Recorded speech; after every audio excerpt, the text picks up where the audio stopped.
ਸਤਨਾਮ ਵਾਹਿਗੁਰੂ ਸਾਹਿਬ ਜੀ। ਜੇਤਾ ਸਮੁੰਦ ਸਾਗਰ ਨੀਰ ਭਰਿਆ, ਤੇਤੇ ਔਗਣ ਹਮਾਰੇ। ਦਇਆ ਕਰ ਕਿਛ ਮਿਹਰ ਉਪਾਵਾ, ਡੁੱਬਦੇ ਪੱਥਰ ਤਾਰੇ। ਸਤਨਾਮ ਵਾਹਿਗੁਰੂ ਸਾਹਿਬ ਜੀ। ਫਲ ਗੁਣ ਆਨੰਦ ਉਪਾਰਜਨਾ, ਹਰ ਸੱਜਣ ਪ੍ਰਗਟੇ ਆਏ। ਸੰਤ ਸਹਾਈ ਰਾਮ ਕੇ,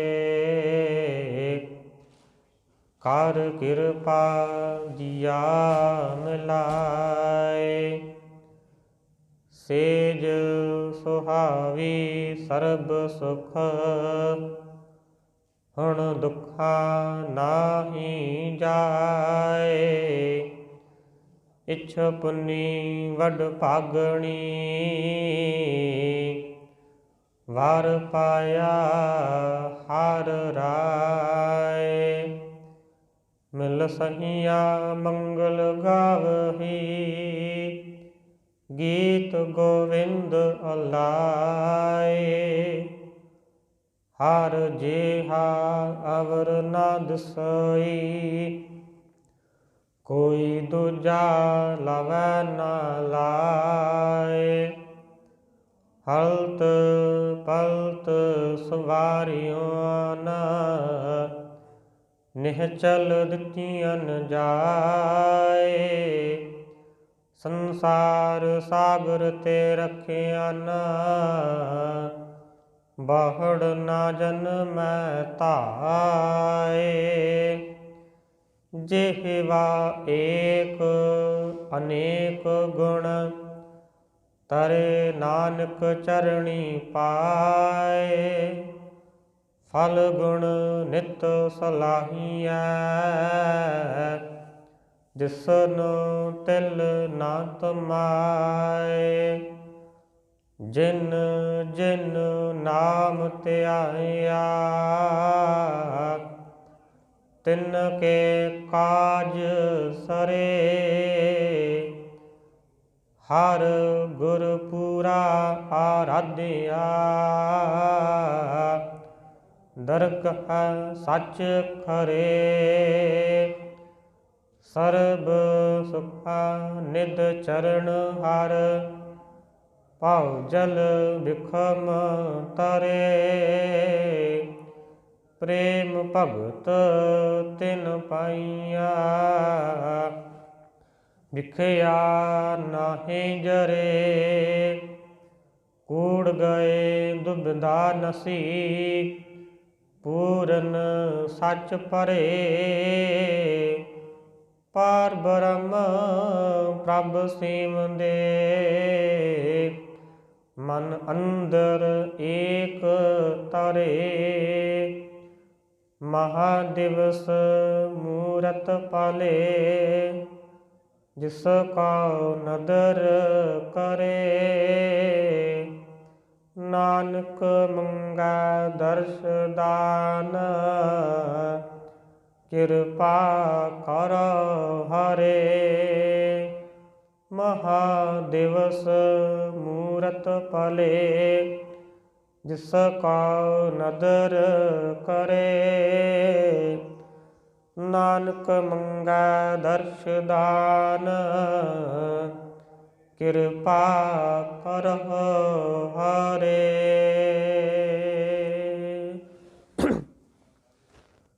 ਚਵਰ ਛਤਰ ਤਖਤ ਦੇ ਮਾਲਕ, ਗੁਰਤਾ ਗੱਦੀ ਦੇ ਸੁਭਾਈਮਾਨ। ਜੁਗੋ ਜੁਗ ਅਟਲ, ਧੰਨ ਧੰਨ ਸ੍ਰੀ ਗੁਰੂ ਗ੍ਰੰਥ ਸਾਹਿਬ ਜੀਓ ਮਹਾਰਾਜ। ਤਿਨਾਂ ਦੀ ਪਾਵਨ ਹਜ਼ੂਰੀ ਅੰਦਰ ਜੁੜ ਮਿਲ ਬੈਠੇ ਸਤ ਸੰਗੀ ਜਨੋ ਵੱਡ ਭਾਗੇ ਹਾਂ। ਜੋ ਐਸੇ ਦੀਨ ਦਿਆਲ ਸਤਿਗੁਰਾਂ ਦੀ ਹਜ਼ੂਰੀ ਦਾ ਆਨੰਦ ਮਾਣਦੇ ਪਏ ਹਾਂ। ਸਤਿਗੁਰੂ ਜੀ ਦੀ ਕਿਰਪਾ ਮਿਹਰਮਤ ਸਦਕਾ ਪਾਤਸ਼ਾਹ ਨੇ ਜੋ ਕਿਰਪਾ ਕੀਤੀ ਹੈ, ਅੱਜ ਦੇਸੀ ਮਹੀਨਿਆਂ ਦੇ ਅਨੁਸਾਰ ਜੋ ਆਖਰੀ ਮਹੀਨਾ ਹੈ ਸਾਲ ਦਾ, ਫੱਗਣ ਦਾ ਮਹੀਨਾ, ਜਿਸ ਨੂੰ ਪਾਤਸ਼ਾਹ ਜੀ ਨੇ ਗੁਰਬਾਣੀ ਦੇ ਅੰਦਰ ਫਲਗੁਣ ਆਖਿਆ, ਫਲਗੁਣ ਦਾ ਮਹੀਨਾ ਆਰੰਭ ਹੋਇਆ। ਸਤਿਗੁਰੂ ਜੀ ਕਿਰਪਾ ਕਰਨ, ਇਸ ਮਹੀਨੇ ਦੀ ਜੋ ਸਤਿਗੁਰਾਂ ਜੀ ਨੇ ਵਿਚਾਰ, ਇਸ ਮਹੀਨੇ ਅੰਦਰ ਜੋ ਪਾਤਸ਼ਾਹ ਜੀ ਨੇ ਉਪਦੇਸ਼ ਬਖਸ਼ਿਸ਼ ਕੀਤਾ, ਉਸ ਉਪਦੇਸ਼ ਦੇ ਨਾਲ ਸਾਂਝ ਪਾਉਣ ਦਾ ਯਤਨ ਕਰੀਏ। ਮਹੀਨੇ ਦੀ ਵਿਚਾਰ ਆਰੰਭ ਕਰਨ ਤੋਂ ਪਹਿਲਾਂ ਕਲਗੀ ਵਾਲੇ ਪਾਤਸ਼ਾਹ ਸਾਹਿਬ ਸ੍ਰੀ ਗੁਰੂ ਗੋਬਿੰਦ ਸਿੰਘ ਜੀ ਮਹਾਰਾਜ, ਤਿਨਾਂ ਦੀ ਬਖਸ਼ੀ ਹੋਈ ਫਤਿਹ ਨੂੰ ਗੁਜਾਰਨਾ ਕਰੀਏ। ਆਖੋ ਜੀ ਵਾਹਿਗੁਰੂ ਜੀ ਕਾ ਖਾਲਸਾ, ਵਾਹਿਗੁਰੂ ਜੀ ਕੀ ਫਤਿਹ। ਸਤਿਗੁਰੂ ਜੀ ਕਹਿਣ ਲੱਗੇ, ਫਲਗੁਣ ਆਨੰਦ ਉਪਾਰਜਨਾ, ਹਰ ਸੱਜਣ ਪ੍ਰਗਟੇ ਆਏ। ਜੋ ਸਾਲ ਦਾ ਆਖਰੀ ਮਹੀਨਾ ਹੈ, ਫੱਗਣ ਦਾ ਮਹੀਨਾ, ਫਲਗੁਣ ਦਾ ਮਹੀਨਾ, ਬੜਾ ਵਡਭਾਗਾ ਮਹੀਨਾ ਆਇਆ। ਕਿਉਂ?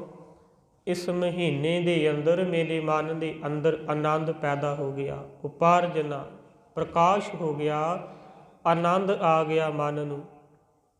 ਪਰ ਆਨੰਦ ਆਇਆ ਕਿੱਦਾਂ? ਸਤਿਗੁਰੂ ਜੀ ਕਹਿਣ ਲੱਗੇ, 12 ਮਹੀਨੇ ਆਏ। ਫਲਗੁਣ ਦਾ ਮਹੀਨਾ 12ਵਾਂ ਮਹੀਨਾ ਹੈ। ਤਕਰੀਬਨ 11 ਮਹੀਨੇ ਉਸ ਅਕਾਲ ਪੁਰਖ ਦੇ ਅੱਗੇ ਜੋਦੜੀ ਕੀਤੀ ਹੈ, ਅਰਦਾਸ ਬੇਨਤੀ ਕੀਤੀ ਹੈ। ਜਦੋਂ 12 ਮਹਾਬਾਣੀ ਪੜ੍ਹਦੇ ਹਾਂ, ਆਰੰਭ ਦੀ ਜੋ ਪਹਿਲੀ ਪੌੜੀ ਸਤਿਗੁਰੂ ਜੀ ਨੇ, ਚੇਤ ਦਾ ਮਹੀਨਾ, ਉਹ ਦੂਸਰੀ ਪੌੜੀ ਹੈ। ਜਦੋਂ ਪਹਿਲੀ ਪੌੜੀ ਨੂੰ ਪੜ੍ਹਨਾ ਕਰੀਏ, ਪਾਤਸ਼ਾਹ ਜੀ ਕਹਿਣ ਲੱਗੇ, ਸਤਿਗੁਰੂ ਕਿਰਪਾ ਕਰੋ, ਕਿਰਤ ਕਰਮ ਕੀ ਵਿਛੁੜੇ, ਕਰ ਕਿਰਪਾ ਮੇਲੋ ਰਾਮ। ਅਸੀਂ ਵਿਛੜੇ ਹੋਏ ਹਾਂ, ਆਪਣੇ ਨਾਲ ਸਾਨੂੰ ਮਿਲਾ ਲਵੋ। ਜਦੋਂ ਹਿਰਦੇ ਦੇ ਅੰਦਰ ਨਾਮ ਨਹੀਂ, ਨਾਮ ਤੋਂ ਮਿਹੂਣੇ ਐਸੀ ਹਾਲਤ ਹੋਈ ਪਈ ਹੈ ਬਿਨਾਂ ਨਾਮ ਤੋਂ। ਸਤਿਗੁਰੂ ਜੀ ਕਹਿਣ ਲੱਗੇ,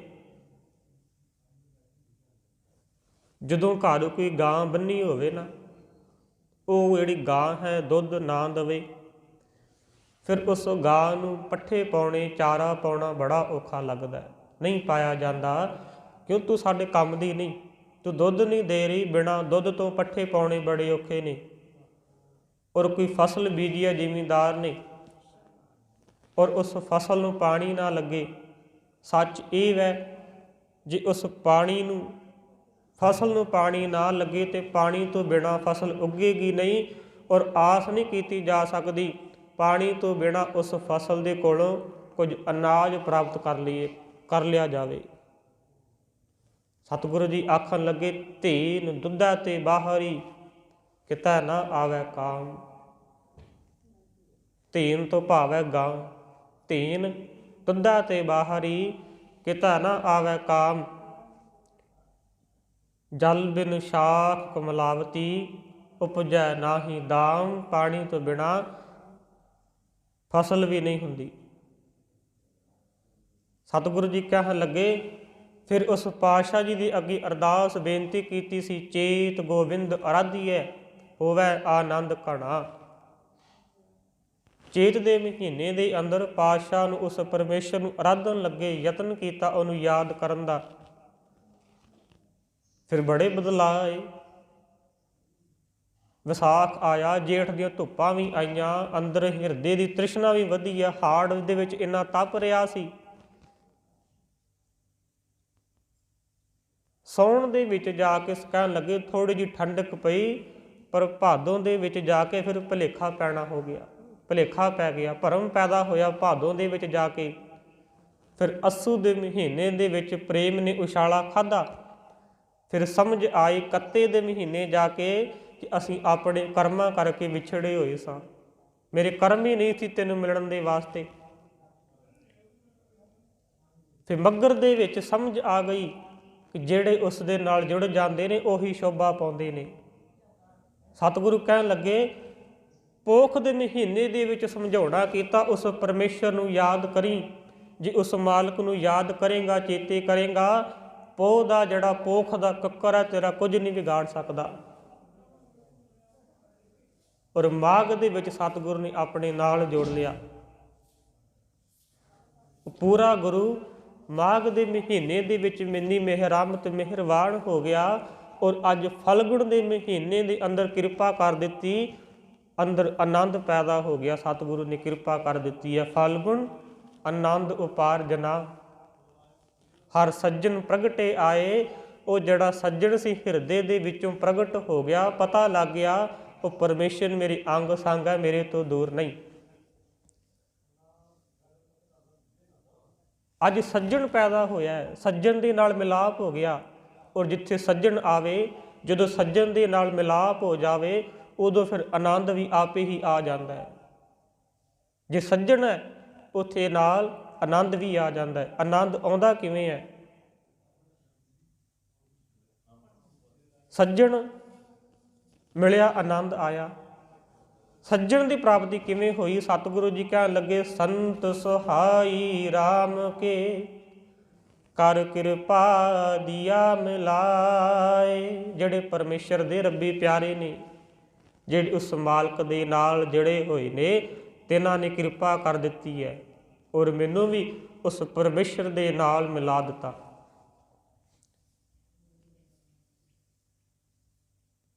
ਦੇਖੋ ਧਰਤੀ ਦੇ ਅੰਦਰ ਪਾਣੀ ਹੈ, ਪਰ ਉਹਨੂੰ ਪੀ ਨਹੀਂ ਸਕਦੇ। ਹੁਣ ਜਿਸ ਇਨਸਾਨ ਨੂੰ ਤੇਹ ਲੱਗੀ ਹੈ, ਪਿਆਸ ਲੱਗੀ ਹੈ, ਉਹ ਧਰਤੀ ਦੇ ਵਿੱਚੋਂ ਪਾਣੀ ਕਿੱਦਾਂ ਪੀਵੇਗਾ?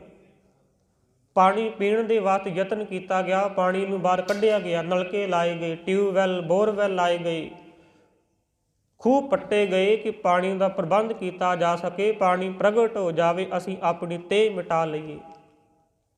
ਜਿਵੇਂ ਸਗਲ ਬਨਸਪਤ ਮਹਿ ਬੈ ਸੰਤਰ, ਸਗਲ ਦੁੱਧ ਮੈਂ ਘੀਆ। ਸਾਰੇ ਰੁੱਖ ਨੇ, ਸਾਰੀ ਬਨਸਪਤੀ ਹੈ ਔਰ ਸਾਰੀ ਬਨਸਪਤੀ ਦੇ ਵਿੱਚ ਅੱਗ ਮੌਜੂਦ ਹੈ, ਪਰ ਉਸ ਅੱਗ ਨੂੰ ਪ੍ਰਗਟ ਕਰਨ ਦਾ ਇੱਕ ਤਰੀਕਾ ਹੈ। ਸਾਰੇ ਦੁੱਧ ਦੇ ਵਿੱਚ ਘਿਓ ਮੌਜੂਦ ਹੈ, ਪਰ ਉਹ ਦਿਖੇਗਾ ਨਹੀਂ। ਉਸ ਘਿਓ ਨੂੰ ਪ੍ਰਾਪਤ ਕਰਨ ਦਾ ਇੱਕ ਵੱਖਰਾ ਤਰੀਕਾ ਹੈ। ਉਸੇ ਤਰ੍ਹਾਂ ਪਰਮੇਸ਼ਰ, ਉਹ ਪਰਮਾਤਮਾ ਸਾਡੇ ਅੰਦਰ ਮੌਜੂਦ ਹੈ। ਸਭ ਮੈਂ ਜੋਤ, ਜੋਤ ਹੈ ਸੋਏ, ਤਿਸਦਾ ਚਾਨਣ ਸਭ ਮੈਂ ਚਾਨਣ ਹੋਏ। ਪ੍ਰਗਟ ਕਿੱਦਾਂ ਹੋਵੇਗਾ? ਗੁਰ ਸਾਖੀ ਜੋਤ ਪ੍ਰਗਟ ਹੋਏ। ਗੁਰੂ ਦੀ ਸਿੱਖਿਆ ਦੇ ਅਨੁਸਾਰ ਉਹ ਜਿਹੜਾ ਪਰਮੇਸ਼ਰ ਪ੍ਰਗਟ ਹੋ ਜਾਵੇਗਾ। ਉਹ ਮਾਲਕ ਸਾਡੇ ਅੰਦਰ ਮੌਜੂਦ ਹੈ। ਸਭਨੀ ਘਟੀ ਸ਼ਹ ਵਸੈ, ਸ਼ਹ ਬਿਨ ਘਟ ਨਾ ਹੋਏ। ਸ਼ਹ ਬਿਨ ਘਟ ਨਾ ਕੋਏ। ਉਸ ਪਰਮੇਸ਼ਰ ਤੋਂ ਬਿਨਾਂ ਕੋਈ ਵੀ ਹਿਰਦਾ ਅਜਿਹਾ ਨਹੀਂ ਜਿਸ ਹਿਰਦੇ ਦੇ ਅੰਦਰ ਉਸ ਮਾਲਕ ਦੀ ਜੋਤ ਨਾ ਮੌਜੂਦ ਹੋਵੇ। ਔਰ ਇਸੇ ਫੱਗਣ ਦੇ ਮਹੀਨੇ ਦੇ ਅੰਦਰ ਜਿਹੜੀ ਬਸੰਤ ਰੁੱਤ ਚੱਲ ਰਹੀ ਹੈ, ਇਹਨੂੰ ਬਹਾਰ ਪੈਣੀ ਹੈ। ਬਸੰਤ ਰੁੱਤ ਨੇ ਫੁੱਟਣਾ ਹੈ। ਆਲਾ ਦੁਆਲਾ ਬੜਾ ਹਰਿਆ ਭਰਿਆ ਮਨਮੋਹਣਾ ਹੋ ਜਾਣਾ। ਸਤਿਗੁਰੂ ਜੀ ਕਹਿਣ ਲੱਗੇ ਪਰ ਬਸੰਤ ਤਿਨਾਂ ਦੇ ਵਾਸਤੇ ਸੁਹਾਵਣਾ ਹੈ। ਨਾਨਕ ਤਿਨਾਂ ਬਸੰਤ ਜਿਨ ਘਰ ਵਸਿਆ ਕੰਤ, ਜਿਨ੍ਹਾਂ ਦੇ ਹਿਰਦੇ ਦੇ ਵਿੱਚ ਉਹ ਪਰਮੇਸ਼ਰ ਪਤੀ ਦੀ ਯਾਦ ਹੈ। ਜਿਨ ਕੇ ਕੰਤ ਦਿਸ਼ਾਪੁਰੀ ਸੇ ਅਹਨਿਸ ਫਿਰੈ ਜਲੰਤ। ਔਰ ਜਿਨ੍ਹਾਂ ਦੇ ਪਤੀ ਭਾਵ ਜਿਸ ਹਿਰਦੇ ਦੇ ਵਿੱਚ ਪਰਮੇਸ਼ਰ ਦੀ ਯਾਦ ਨਹੀਂ, ਉਹ ਦਿਨ ਰਾਤ ਤ੍ਰਿਸ਼ਨਾ ਦੀ ਅੱਗ ਦੇ ਵਿੱਚ ਸੜ ਰਹੇ ਨੇ। ਫਲਗੁਣ ਆਨੰਦ ਉਪਾਰਜਨਾ। ਆਨੰਦ ਆਉਂਦਾ ਕਿਉਂ ਹੈ ਔਰ ਆਨੰਦ ਪੈਦਾ ਕਿਵੇਂ ਹੁੰਦਾ ਹੈ? ਜਦੋਂ ਆਨੰਦ ਆ ਜਾਵੇ, ਇੱਕ ਖੁਸ਼ੀ ਹੈ, ਇੱਕ ਆਨੰਦ ਹੈ। ਜਿਹੜੀ ਖੁਸ਼ੀ ਹੈ ਸਾਨੂੰ ਉਦੋਂ ਮਿਲੇਗੀ ਘਰ ਦੇ ਵਿੱਚ ਧੀ ਦਾ ਜਨਮ ਹੋਇਆ, ਪੁੱਤਰ ਦਾ ਜਨਮ ਹੋਇਆ, ਕੋਈ ਸਾਡਾ ਸਾਕ ਸੰਬੰਧੀ ਰਿਸ਼ਤੇਦਾਰ ਬਾਹਰ ਵਿਦੇਸ਼ ਦੇ ਵਿੱਚ ਚਲਾ ਗਿਆ, ਅਸੀਂ ਖੁਸ਼ ਹੁੰਦੇ ਹਾਂ। ਖੁਸ਼ੀ ਜਿਹੜੀ ਹੈ ਉਹ ਕਦ ਵੀ ਆ ਸਕਦੀ ਹੈ ਔਰ ਜਾ ਵੀ ਸਕਦੀ ਹੈ, ਪਰ ਆਨੰਦ ਅਜਿਹੀ ਅਵਸਥਾ ਹੈ ਜਦੋਂ ਆਨੰਦ ਆ ਜਾਵੇ ਫਿਰ ਆਨੰਦ ਜਾਂਦਾ ਨਹੀਂ। ਇੱਕ ਵਾਰ ਆਨੰਦ ਆ ਜਾਵੇ, ਸੀਸ ਤੇ ਆਰੇ ਚੱਲ ਜਾਣ, ਤੱਤੀਆਂ ਤਵੀਆਂ ਤੇ ਬੈਠ ਜਾਈਏ, ਬੰਦ ਬੰਦ ਕੱਟੇ ਜਾਣ, ਫਿਰ ਜਿਹੜਾ ਆਨੰਦ ਉਹ ਜਾਂਦਾ ਨਹੀਂ। ਆਨੰਦ ਆਇਆ ਕਿੱਥੋਂ? ਸਤਿਗੁਰੂ ਜੀ ਨੇ ਸਮਝਾ ਦਿੱਤਾ। ਧੰਨ ਸ਼੍ਰੀ ਗੁਰੂ ਅਮਰਦਾਸ ਜੀ ਮਹਾਰਾਜ ਕਿਰਪਾ ਕਰਨ ਲੱਗੇ, ਕਹਿਣ ਲੱਗੇ ਆਨੰਦ ਪਾਇਆ ਮੇਰੀ ਮਾਏ, ਸਤਿਗੁਰੂ ਮੈਂ ਪਾਇਆ। ਸਤਿਗੁਰੂ ਦੀ ਕਿਰਪਾ ਦੇ ਨਾਲ ਮੈਨੂੰ ਆਨੰਦ ਆ ਗਿਆ। ਅੱਜ ਬੜੇ ਨੇ ਜਿਹੜੇ ਕਹਿ ਰਹੇ ਨੇ, ਪੁੱਛੀਏ ਨਾ ਕੀ ਹਾਲ ਚਾਲ ਹੈ, ਬਜੀ ਬੜੇ ਆਨੰਦ ਵਿੱਚ ਆ, ਪਰ ਅੰਦਰੋਂ ਅਵਸਥਾ ਆਨੰਦ ਵਾਲੀ ਨਹੀਂ। ਸਤਿਗੁਰੂ ਨੇ ਸਮਝਾਇਆ, ਕਹਿਣ ਲੱਗੇ ਬੜੇ ਆਖ ਰਹੇ ਨੇ ਅਸੀਂ ਆਨੰਦ ਵਿੱਚ ਆ, ਪਰ ਆਨੰਦ ਵਿੱਚ ਹੈ ਕੌਣ? ਆਨੰਦ ਆਨੰਦ ਸਭ ਕੋ ਕਹੈ। ਸਾਰੇ ਆਖ ਰਹੇ ਨੇ ਆਨੰਦ ਆਨੰਦ ਸਭ ਕੋ ਕਹੈ, ਆਨੰਦ ਗੁਰੂ ਤੇ ਜਾਣਿਆ, ਜਾਣਿਆ ਆਨੰਦ ਸਦਾ ਗੁਰ ਤੇ। ਗੁਰੂ ਦੇ ਕੋਲੋਂ ਆਨੰਦ ਨੂੰ ਜਾਣਿਆ, ਗੁਰੂ ਨੇ ਕਿਰਪਾ ਕੀਤੀ, ਆਨੰਦ ਆ ਗਿਆ।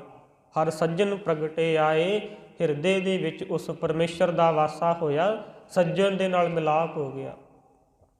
ਧੰਨ ਸ਼੍ਰੀ ਗੁਰੂ ਗੋਬਿੰਦ ਸਿੰਘ ਜੀ ਮਹਾਰਾਜ ਆਨੰਦਪੁਰ ਦੇ ਵਿਖੇ, ਆਨੰਦਪੁਰ ਸਾਹਿਬ ਆਨੰਦਾਂ ਦੀ ਪੁਰੀ ਦੇ ਵਿੱਚ ਆਪਣਾ ਦੀਵਾਨ ਲਾਈ ਬੈਠੇ ਨੇ। ਔਰ ਲਾਹੌਰ ਦੀ ਧਰਤੀ ਹੈ ਜਿੱਥੇ ਇੱਕ ਬਾਲਕ ਦਾ ਜਨਮ ਹੋਇਆ। ਘਰਦਿਆਂ ਨੇ, ਮਾਤਾ ਪਿਤਾ ਨੇ ਉਸ ਬੱਚੇ ਦਾ ਨਾਂ ਰੱਖਿਆ ਹੈ ਸੁਜਾਨ ਰਾਏ। ਔਰ ਮਾਤਾ ਪਿਤਾ ਬਚਪਨ ਦੇ ਵਿੱਚ ਹੀ ਚੜ੍ਹਾਈ ਕਰ ਗਏ। ਸੁਜਾਨ ਰਾਏ ਦੇ ਜਿਹੜੇ ਚਾਚੇ ਤਾਏ ਨੇ, ਤਿੰਨਾਂ ਨੇ ਇਸ ਬਾਲਕ ਨੂੰ ਪਾਲਣਾ ਪੋਸ਼ਣਾ ਕੀਤੀ ਹੈ, ਪਾਲਿਆ। ਪਰ ਸੁਜਾਨ ਰਾਏ ਦੀ ਅੰਦਰ ਦੀ ਜਿਹੜੀ ਬਿਰਤੀ ਹੈ ਉਹ ਕਿਤੇ ਹੋਰ ਜੁੜੀ ਹੋਈ ਹੈ, ਘਰ ਦੇ ਕੰਮਾਂ ਕਾਰਾਂ ਦੇ ਵਿੱਚ ਬਹੁਤ ਘੱਟ ਹੈ। ਤਾਇਆ ਜੀ ਜਿਹੜੇ ਨੇ, ਤਿੰਨਾਂ ਨੇ ਬੜਾ ਪੜ੍ਹਾਇਆ ਲਿਖਵਾਇਆ, ਡਾਕਟਰ ਬਣਾ ਦਿੱਤਾ, ਭਾਵ ਵੈਦ ਬਣਾ ਦਿੱਤਾ, ਬੜੇ ਤਕੜੇ ਵੈਦ ਬਣ ਗਏ। ਪਰ ਅੰਦਰ ਇੱਕ ਚਾਹਨਾ ਉੱਠੀ ਹੈ ਕਿ ਕੁਝ ਤਾਂ ਕਮੀ ਹੈ। ਔਰ ਸਾਰਾ ਦਿਨ ਚੁੱਪਚਾਪ ਬੈਠੇ ਰਹਿਣਾ, ਇਕੱਲਿਆਂ ਇਕਾਂਤ ਵਿੱਚ ਹੀ ਬੈਠੇ ਰਹਿਣਾ। ਘਰ ਦੇ ਬੜੇ ਪਰੇਸ਼ਾਨ ਹੋਏ, ਲੱਗਦਾ ਬਿਮਾਰ ਨਾ ਕੋਈ ਹੋ ਜਾਵੇ, ਕੋਈ ਵੱਡੀ ਬਿਮਾਰੀ ਜਿਹੜੀ ਬਿਮਾਰੀ ਹੈ ਨਾ ਘੇਰ ਲਵੇ ਆਣ ਕੇ, ਇਹਨਾਂ ਦਾ ਜਿਹੜਾ ਮਨ ਹੋਰ ਪਾਸੇ ਲੱਗ ਜਾਵੇ। ਫਿਰ ਕੀ ਕੀਤਾ, ਤਾਇਆ ਜੀ ਘਰ ਵਾਲੇ ਨੇ ਜਿਹੜੇ ਤਿੰਨਾਂ ਨੇ, ਸੁਜਾਨ ਰਾਏ ਜੀ ਦੀ ਸ਼ਾਦੀ ਵਿਆਹ ਕਰਵਾ ਦਿੱਤਾ। ਘਰ ਗ੍ਰਸਤੀ ਵਿੱਚ ਜਾਵੇਗਾ, ਇਹਦਾ ਧਿਆਨ ਜਿਹੜਾ ਗ੍ਰਸਤੀ ਵੱਲ ਹੋ ਜਾਵੇ ਔਰ ਆਪਣੇ ਕੰਮ ਕਾਜ ਨਾਲ ਇਹ ਜੁੜ ਜਾਵੇ। ਵਿਆਹ ਹੋ ਗਿਆ, ਦੁਕਾਨ ਪਾ ਲਈ, ਹੱਟੀ ਤੇ ਬੈਠਣ ਲੱਗਾ, ਪਰ ਅੰਦਰ ਅਜੇ ਵੀ ਚੰਗੀ ਤਰ੍ਹਾਂ ਖੇੜਾ ਨਾ ਆਇਆ। ਇੱਕ ਦਿਨ ਲਾਹੌਰ ਦੀਆਂ ਗਲੀਆਂ ਦੇ ਵਿੱਚ ਤੁਰਿਆ ਆਉਂਦਾ ਇੱਕ ਕਵੀ ਆਇਆ, ਸੁਜਾਨ ਰਾਏ ਦੀ ਹੱਟ ਤੇ ਆ ਕੇ ਬੈਠਣ ਲੱਗਾ ਔਰ ਬੈਠ ਕੇ ਇਹ ਗੱਲ ਕਹਿਣ ਦਿਆ ਹੈ ਕਿ ਸਾਡੇ ਕਵੀਆਂ ਦੀ ਜਿਹੜੀ ਹਾਲਤ ਹੈ, ਸਾਡੇ ਕੋਲ ਜਿਹੜਾ ਗੁਣ ਹੈ, ਇਹ ਜਿਹੜੇ ਵਕਤੀ ਬਾਦਸ਼ਾਹ ਨੇ, ਜਿਹੜੇ ਵਕਤੀ ਤੌਰ 'ਤੇ ਰਾਜੇ ਨੇ, ਬਾਦਸ਼ਾਹ ਨੇ, ਆਪਣੇ ਦਰਬਾਰ ਲਾਈ ਬੈਠੇ ਨੇ, ਸਾਡੀ ਕਦਰ ਨਹੀਂ ਪਾ ਰਹੇ। ਹੁਣ ਇੱਕੋ ਇੱਕ ਟਿਕਾਣਾ ਨਜ਼ਰ ਹੀ ਆ ਰਿਹਾ ਹੈ, ਸ਼੍ਰੀ ਗੁਰੂ ਗੋਬਿੰਦ ਸਿੰਘ ਜੀ ਮਹਾਰਾਜ ਧਰਤ ਆਨੰਦਪੁਰ ਦੀ, ਤਿੰਨਾਂ ਦੇ ਕੋਲ ਹੀ ਜਾਣਾ ਪਵੇਗਾ। ਸੁਜਾਨ ਰਾਏ ਨੇ ਗੱਲ ਸੁਣੀ ਔਰ ਪੁੱਛਣ ਲੱਗਾ, ਉਹ ਕੌਣ ਨੇ? ਕਵੀ ਨੇ ਦੱਸਿਆ, ਉਹ ਸ਼ਹਿਨਸ਼ਾਹ ਦੇ ਸ਼ਹਿਨਸ਼ਾਹ ਨੇ, ਰਾਜਿਆਂ ਦੇ ਰਾਜੇ ਨੇ, ਮਹਾਰਾਜਿਆਂ ਦੇ ਮਹਾਰਾਜੇ ਨੇ, ਦੀਨ ਦਿਆਲੂ ਨੇ, ਭਗਤ ਵਸ਼ਲ ਨੇ। ਐਸੇ ਦੀਨ ਦਿਆਲ ਸਤਿਗੁਰੂ ਧੰਨ ਸ਼੍ਰੀ ਗੁਰੂ ਗੋਬਿੰਦ ਸਿੰਘ ਜੀ ਮਹਾਰਾਜ 10ਵੇਂ ਅਵਤਾਰ, 10ਵੇਂ ਨਾਨਕ, ਜਿਹੜੇ ਆਨੰਦਪੁਰ ਸਾਹਿਬ ਵਿਖੇ ਸੁਭਾਏ ਮਾਣ ਨੇ ਔਰ ਕਵੀਆਂ ਦਾ ਬੜਾ ਸਤਿਕਾਰ ਕਰਦੇ ਨੇ। ਕੋਈ ਵੀ ਉਹਨਾਂ ਦੇ ਕੋਲ ਚਲਾ ਜਾਵੇ ਖਾਲੀ ਨਹੀਂ ਮੁੜਦਾ, ਔਰ ਬੜੀ ਸ਼ੋਭਾ ਪਾਉਂਦਾ ਹੈ, ਬੜਾ ਸਤਿਕਾਰ ਮਿਲਦਾ ਹੈ। ਇਹ ਗੱਲਾਂ ਸੁਣ ਕੇ ਸੁਜਾਨ ਰਾਏ ਦੀ ਮਨ ਦੇ ਅੰਦਰ ਵੀ ਚਾਹਨਾ ਪੈਦਾ ਹੋਈ ਹੈ, ਕਿਉਂ ਨਾ ਮੈਂ ਵੀ ਅਜਿਹੇ ਸਤਿਗੁਰਾਂ ਦੇ ਦਰਸ਼ਨ ਦੀਦਾਰ ਕਰਾਂ। ਚਲਾ ਗਿਆ ਦਰਬਾਰ ਦੇ ਅੰਦਰ, ਆਨੰਦਪੁਰ ਸਾਹਿਬ ਪਹੁੰਚਿਆ। ਸਤਿਗੁਰਾਂ ਦਾ ਚਿਹਰਾ ਤੱਕ ਕੇ, ਜਾਹੋ ਜਲਾਲ ਤੱਕ ਕੇ ਅੰਦਰ ਚਾਹ ਆਇਆ, ਔਰ ਦੌੜ ਕੇ ਸਤਿਗੁਰਾਂ ਦੇ ਚਰਨਾਂ ਤੇ ਢਹਿ ਪਿਆ। ਸਤਿਗੁਰੂ ਕਿਰਪਾ ਕਰੋ, ਆਪਣੇ ਨਾਲ ਮੇਲ ਲਓ, ਅੰਦਰ ਦੀਆਂ ਭਟਕਣਾਂ ਨੂੰ ਦੂਰ ਕਰ ਦਿਓ। ਸਤਿਗੁਰੂ ਜੀ ਕਹਿਣ ਲੱਗੀ, ਸੁਜਾਨ ਰਾਏ ਜਿੱਧਰੋਂ ਆਇਆ ਚਲਾ ਜਾ।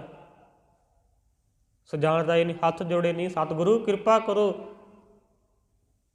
ਪਾਤਸ਼ਾਹ ਕਹਿਣ ਲੱਗੇ, ਜਾ ਚਲਾ ਜਾ। ਸੁਜਾਨ ਰਾਏ ਨੇ ਤੀਜੀ ਵਾਰ ਬੇਨਤੀ ਕੀਤੀ, ਸਤਿਗੁਰੂ ਕਿੱਧਰ ਜਾਵਾਂ, ਮੈਂ ਤੁਹਾਡੇ ਦਰ ਤੋਂ ਇਲਾਵਾ ਕਿਤੇ ਹੋਰ ਨਹੀਂ ਜਾਣਾ।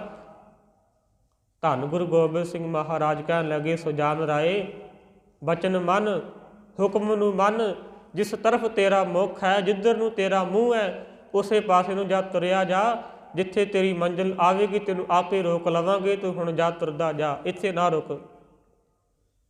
ਸੁਜਾਨ ਰਾਏ ਨੇ ਬਚਨ ਮੰਨੇ, ਹੱਥ ਜੋੜੇ, ਔਰ ਉੱਥੋਂ ਤੁਰ ਪਿਆ ਜਿਸ ਵੱਲ ਉਹਦਾ ਮੁੱਖ ਸੀ।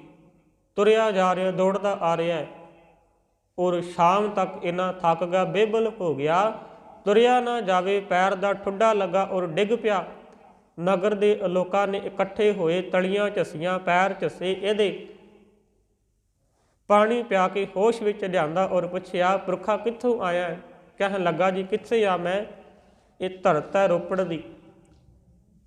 ਕਹਿੰਦੇ ਰੋਪੜ ਦੇ ਕੋਲ ਆ ਗਿਆ ਤੂੰ? ਕਹਿਣ ਲੱਗਾ, ਮੈਨੂੰ ਮੇਰੀ ਮੰਜ਼ਿਲ ਮਿਲ ਗਈ, ਕਿਰਪਾ ਕਰੋ ਇਸ ਨਗਰ ਦੇ ਵਿੱਚ ਮੈਨੂੰ ਰਹਿਣ ਵਾਸਤੇ ਥਾਂ ਦੇ ਦਿਓ। ਮੇਰੇ ਗੁਰੂ ਧੰਨ ਗੁਰੂ ਗੋਬਿੰਦ ਸਿੰਘ ਮਹਾਰਾਜ ਦਾ ਹੁਕਮ ਹੈ, ਇੱਥੇ ਰਹਿਣ ਵਾਸਤੇ ਮੈਨੂੰ ਕੋਈ ਜਗ੍ਹਾ ਦੇ ਦਿਓ। 10ਵੇਂ ਪਾਤਸ਼ਾਹ ਦਾ ਨਾਮ ਸੁਣ ਕੇ ਨਗਰ ਦੇ ਲੋਕਾਂ ਨੇ ਉਸ ਨੂੰ ਰਹਿਣ ਵਾਸਤੇ ਇੱਕ ਝੁੱਗੀ ਛੰਨ ਬਣਾ ਕੇ ਦੇ ਦਿੱਤੀ। ਇਹਨੇ 2 ਦਿਨ ਉਹਦੇ ਵਿੱਚ ਰੁਕਿਆ। ਕਹਿਣ ਲੱਗਾ, ਮਨਾ ਗੁਰੂ ਦਾ ਹੁਕਮ ਸੀ, ਬਚਨ ਮੰਨਣੇ ਨੇ। ਇਹ ਵੈਦ ਹੈ। ਇਹਨੇ ਪਹਾੜ 'ਤੇ ਜਾ ਕੇ ਜੜੀਆਂ ਬੂਟੀਆਂ ਇਲਾਕੇ 'ਚੋਂ ਇਕੱਤਰ ਕੀਤੀਆਂ, ਔਰ ਨਗਰ ਦੇ ਲੋਕਾਂ ਦਾ ਜੋ ਇਲਾਜ ਕਰਨ ਲੱਗ ਪਿਆ। ਇਲਾਜ ਕਰਦਾ ਹੈ, ਫ੍ਰੀ ਇਲਾਜ ਕਰਦਾ, ਸੇਵਾ ਕਰਦਾ। ਜਿਹੜੇ ਨਗਰ ਦੇ ਲੋਕ ਸ਼੍ਰੀ ਅਨੰਦਪੁਰ ਸਾਹਿਬ ਨੂੰ ਜਾ ਰਹੇ ਨੇ, ਤਿੰਨੋਂ ਰਸਤੇ ਵਿੱਚ ਰੋਕ ਕੇ ਜਲ ਛਕਾਉਂਦਾ ਹੈ, ਪ੍ਰਸ਼ਾਦੇ ਪਾਣੀ ਦੀ ਸੇਵਾ ਕਰਦਾ। ਔਰ ਜਿਹੜੇ ਲੋਕ ਇਹਦੇ ਕੋਲੋਂ ਜਲ ਪਾਣੀ ਛਕ ਕੇ ਅਨੰਦਪੁਰ ਸਾਹਿਬ ਜਾਂਦੇ ਨੇ, ਉਹ ਜਾ ਕੇ ਦੱਸਦੇ ਨੇ, ਪਾਤਸ਼ਾਹ ਪਤਾ ਨਹੀਂ ਕੌਣ ਹੈ, ਤੁਹਾਡਾ ਨਾਮ ਲੈਂਦਾ ਔਰ ਆਏ ਗਏ ਦੀ ਬੜੀ ਸੇਵਾ ਕਰਦਾ ਪਿਆ। 10ਵੇਂ ਪਾਤਸ਼ਾਹ ਬੜੇ ਖੁਸ਼ ਹੋਏ ਔਰ ਆਖ ਦਿੱਤਾ ਆਪਣੇ ਸੇਵਕਾਂ ਨੂੰ, ਜਾਓ ਜਾ ਕੇ ਸੁਜਾਨ ਰਾਏ ਨੂੰ ਇਤਲਾਹ ਕਰ ਦਿਓ, ਅਸੀਂ ਅੱਜ ਤੁਹਾਡੇ ਕੋਲ ਆ ਰਹੇ ਹਾਂ, ਇਸ ਇਲਾਕੇ ਦੇ ਵਿੱਚ ਅਸੀਂ ਆ ਰਹੇ ਹਾਂ। ਜਦ ਇਹ ਗੱਲ ਸੁਜਾਨ ਰਾਏ ਨੂੰ ਪਤਾ ਲੱਗੀ, ਬੜਾ ਚਾਅ ਚੜ੍ਹਿਆ ਮਨ ਦੇ ਅੰਦਰ ਕਿ ਅੱਜ 10ਵੇਂ ਪਾਤਸ਼ਾਹ ਮੈਨੂੰ ਮਿਲਣ ਦੇ ਵਾਸਤੇ ਆ ਰਹੇ ਨੇ। ਅੰਦਰ ਬੜਾ ਚਾਅ ਹੈ, ਪਰ ਹੋਇਆ ਕਿ ਉਧਰੋਂ ਇੱਕ ਬਜ਼ੁਰਗ ਮਾਈ ਆਈ ਹੈ। ਕਹਿਣ ਲੱਗੀ, ਸੁਜਾਨ ਰਾਏ ਜਿਹੜੀ ਮੇਰੀ ਨੂੰਹ ਹੈ ਬੜੀ ਢਿੱਲੀ ਹੈ, ਉਹਦੇ ਪੇਟ ਦੇ ਵਿੱਚ ਬੜਾ ਦਰਦ ਹੈ, ਨਿੱਕੇ ਨਿੱਕੇ ਮੇਰੇ ਪੋਤੇ ਪੋਤੀਆਂ ਨੇ, ਉਹਨੂੰ ਜਾ ਕੇ ਬਚਾ ਲੈ। ਸੁਜਾਨ ਰਾਏ ਕਹਿਣ ਲੱਗਾ, ਨਹੀਂ ਮਾਤਾ ਅੱਜ ਨਹੀਂ ਆ ਸਕਦਾ, ਅੱਜ ਮੇਰਾ ਗੁਰੂ ਆ ਰਿਹਾ ਹੈ। ਮਾਤਾ ਕਹਿਣ ਲੱਗੀ, ਤੈਨੂੰ ਤੇਰੇ ਗੁਰੂ ਦਾ ਵਾਸਤਾ, ਮੇਰੀ ਨੂੰਹ ਨੂੰ ਜਾ ਕੇ ਵੇਖ, ਉਹਦਾ ਦਰਦ ਨੂੰ ਘੱਟ ਕਰ, ਕੋਈ ਦਵਾਈ ਦੇ ਜਾ ਕਰਕੇ। ਸੁਜਾਨ ਰਾਏ ਕਹਿਣ ਲੱਗਾ, ਪਾਤਸ਼ਾਹ ਇਹ ਕਿਹੜੀ ਘੜੀ ਹੈ, ਇੱਕ ਪਾਸੇ ਤੁਸੀਂ ਆ ਰਹੇ ਹੋ, ਉਹ ਦੂਸਰੇ ਪਾਸੇ ਤੁਹਾਡਾ ਹੀ ਵਾਸਤਾ ਪਾ ਦਿੱਤਾ। ਫਿਰ ਕਹਿਣ ਲੱਗਾ, ਨਹੀਂ ਮਨਾ, ਗੁਰੂ ਦਾ ਹੁਕਮ ਹੈ, ਬਚਨ ਮੰਨਣੇ ਨੇ। ਬਚਨ ਮੰਨੇ ਔਰ ਮਾਈ ਦੇ ਨਾਲ ਚਲਾ ਗਿਆ, ਜਾ ਕੇ ਦਵਾ ਦਾਰੂ ਕੀਤੀ, ਔਰ ਬੜਾ ਚਿਹਰਾ ਉਤਰਿਆ ਹੋਇਆ ਮਾਯੂਸ ਹੈ। ਅੱਜ ਗੁਰੂ ਨੇ ਆਉਣਾ ਸੀ, ਗੁਰੂ ਨੂੰ ਮਿਲ ਨਾ ਸਕਿਆ। ਉਹ ਤੁਰਿਆ ਆਉਂਦਾ, ਔਰ ਜਦ ਵਾਪਸ ਆਇਆ, ਇਹਦੀ ਜਿਹੜੀ ਘਰ ਦੀ ਛੰਨ ਹੈ, ਝੁੱਗੀ ਹੈ ਇਹਦੀ, ਉਹਦੇ ਘਰ ਦੇ ਬਾਹਰ ਬੜੀ ਭੀੜ ਲੱਗੀ ਹੈ। ਔਰ ਮਨ 'ਚ ਵਿਚਾਰ ਆਈ, ਕੋਈ ਅਜਿਹਾ ਰੋਗ ਨਾ ਆ ਗਿਆ ਹੋਵੇ ਜਿਹੜਾ ਜ਼ਿਆਦਾ ਬਿਮਾਰ ਹੋਵੇ, ਕੋਈ ਡਿੱਗ ਨਾ ਪਿਆ ਹੋਵੇ ਜਿਹਨੂੰ ਸਾਰੇ ਲੋਕ ਇਕੱਠੇ ਕਰਕੇ ਲੈ ਆਏ ਨੇ ਔਰ ਵੇਖ ਰਹੇ ਨੇ। ਹਾਲਤ ਕਿਸੇ ਦੀ ਜ਼ਿਆਦਾ ਮਾੜੀ ਨਾ ਹੋਵੇ। ਇਹ ਦਵਾ ਦਵ ਅੱਗੇ ਗਿਆ, ਕਹਿਣ ਲੱਗਾ, ਕੀ ਹੋਇਆ? ਜਦ ਘਰ ਦੇ ਦਰਵਾਜ਼ੇ ਦੇ ਅੰਦਰ ਗਿਆ, ਇਹਨੇ ਸਾਹਮਣੇ ਤੱਕਿਆ, ਜਿਸ ਜਗ੍ਹਾ ਤੇ ਇਹ ਬੈਠਦਾ ਸੀ ਉਸੇ ਜਗ੍ਹਾ ਤੇ 10ਵੇਂ ਪਾਤਸ਼ਾਹ ਧੰਨ ਸ਼੍ਰੀ ਗੁਰੂ ਗੋਬਿੰਦ ਸਿੰਘ ਜੀ ਮਹਾਰਾਜ ਬੈਠੇ ਹੋਏ ਨੇ। ਜਾ ਕੇ ਚਰਨਾਂ ਤੇ ਢਹਿ ਪਿਆ। ਉਹ ਸਤਿਗੁਰੂ ਕਹਿਣ ਲੱਗੇ, ਸੁਜਾਨ ਰਾਏ, ਅਸੀਂ ਤੈਨੂੰ ਹੀ ਉਡੀਕਦੇ ਪਏ ਸੀ, ਤੈਨੂੰ ਉਡੀਕਣ ਦੇ ਵਾਸਤੇ ਅਸੀਂ ਕਦੋਂ ਦੇ ਤੇਰਾ ਇੱਥੇ ਇੰਤਜ਼ਾਰ ਕਰ ਰਹੇ ਹਾਂ। ਇਹਨੇ ਹੱਥ ਜੋੜੇ, ਸਤਿਗੁਰੂ ਕਿਰਪਾ ਕਰੋ। ਗੁਰੂ ਗੋਬਿੰਦ ਸਿੰਘ ਜੀ ਮਹਾਰਾਜ ਕਹਿਣ ਲੱਗੇ, ਸੁਜਾਨ ਰਾਏ, ਆਪਣੇ ਮਨ ਦੇ ਅੰਦਰ ਗੁਰੂ ਨਾਨਕ ਸਾਹਿਬ ਦੇ ਚਰਨਾਂ ਦਾ ਧਿਆਨ ਧਰ ਲੈ, ਉਹ ਤੇਰੇ ਅੰਦਰੋਂ ਗੁਰੂ ਪ੍ਰਗਟ ਹੋ ਜਾਵੇਗਾ, ਤੇਰੇ ਨਾਲ ਅੱਜ ਗੁਰੂ ਦਾ ਮਿਲਾਪ ਹੋ ਜਾਵੇਗਾ। ਫਲਗੁਣ ਆਨੰਦ ਉਪਾਰਜਨਾ ਹਰ ਸੱਜਣ ਪ੍ਰਗਟੇ ਆਏ। ਗੁਰੂ ਨੇ ਕਿਰਪਾ ਕਰ ਦਿੱਤੀ ਔਰ ਸੁਜਾਨ ਰਾਏ ਨੂੰ ਆਪਣੇ ਨਾਲ ਚਰਨਾਂ ਦੇ ਨਾਲ ਜੋੜ ਲਿਆ ਔਰ ਸੁਜਾਨ ਰਾਏ ਨੂੰ ਅੰਮ੍ਰਿਤ ਛਕਾ ਕਰਕੇ ਸੁਜਾਨ ਸਿੰਘ ਬਣਾਇਆ 10ਵੇਂ ਪਾਤਸ਼ਾਹ ਜੀ ਨੇ। ਮਨ ਚਾਉ ਭਇਆ ਪ੍ਰਭ ਆਗਮ ਸੁਣਿਆ, ਹਮ ਘਰ ਸਾਜਣ ਆਏ। ਅਜਿਹੀ ਕਿਰਪਾ ਧੰਨ ਗੁਰੂ ਗੋਬਿੰਦ ਸਿੰਘ ਮਹਾਰਾਜ ਜੀ ਨੇ ਸੁਜਾਨ ਸਿੰਘ ਜੀ ਦੇ ਉੱਪਰ ਕਰ ਦਿੱਤੀ, ਆਪਣੇ ਚਰਨਾਂ ਦੇ ਨਾਲ ਜੋੜ ਲਿਆ, ਜਿਸ ਵਾਸਤੇ ਅੱਜ ਧੰਨ ਗੁਰੂ ਅਰਜਨ ਦੇਵ ਜੀ ਮਹਾਰਾਜ ਆਖ ਰਹੇ ਨੇ, ਫਲਗੁਣ ਆਨੰਦ ਉਪਾਰਜਨਾ ਹਰ ਸੱਜਣ ਪ੍ਰਗਟੇ ਆਏ। ਸੱਜਣ ਦੇ ਮਹੀਨੇ ਦੇ ਅੰਦਰ ਆਨੰਦ ਪੈਦਾ ਹੋਇਆ, ਕਿਉਂ? ਉਸ ਪਰਮੇਸ਼ਰ ਪਰਮਾਤਮਾ ਸੱਜਣ ਦੇ ਨਾਲ ਮੇਰਾ ਮਿਲਾਪ ਹੋ ਗਿਆ। ਮਿਲਾਪ ਹੋਇਆ ਕਿੱਦਾਂ? ਸੰਤ ਸਹਾਈ ਰਾਮ ਕੇ ਕਰ ਕਿਰਪਾ ਦੀਆ ਮਿਲਾਏ।